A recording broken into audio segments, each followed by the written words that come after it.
क्या आप कुरान मजीद तजवीद के साथ सीखना चाहते हैं तो आज की वीडियो आपके लिए है। वीडियो को आखिर तक लाजमी देखें। आज हम आपको कुरान मजीद के हरूफ मद्दा सिखाएंगे। हरूफ मद्दा तीन हैं, अलिफ मद्दा, वाव मद्दा और या मद्दा।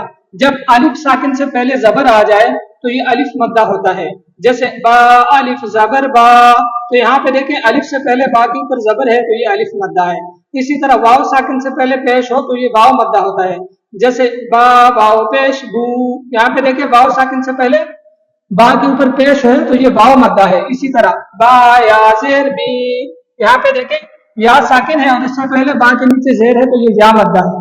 तो नाजरीन ये बात याद रखें कि जब आप कुरान मजीद की तिलावत कर रहे हों और आपके सामने हरूफ मद्दा आ जाए, अलिफ मद्दा, वाव मद्दा, या मद्दा आ जाए, तो वहां पर आपने मद्दे असली करना है, यानी एक अलिफ के मिकदार वहां पर आपने लंबा करके पढ़ना है। जैसे कुरान मजीद की मिसाल है वइज़ा क़ील लहुम ला तुफ़सिदू फिल अर्ज़, वइज़ा ज़ाल अलिफ ज़बर ज़ा, अलिफ साकिन से पहले ज़बर है तो ये अलिफ मद्दा है, इसलिए इसको लंबा करेंगे। क़ीला, या साकिन से पहले क़ाफ के नीचे ज़ेर है तो इसलिए इसको लंबा करेंगे, ये या मद्दा है।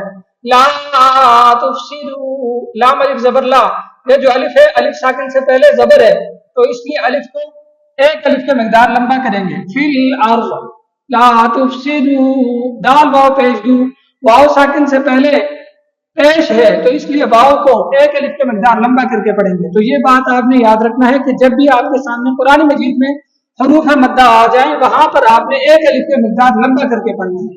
तो उम्मीद करता हूँ आज की वीडियो आपको अच्छी लगी होगी। हमारे अकाउंट को फॉलो करें और चैनल को सब्सक्राइब करें। जज़ाकल्लाहु खैरा।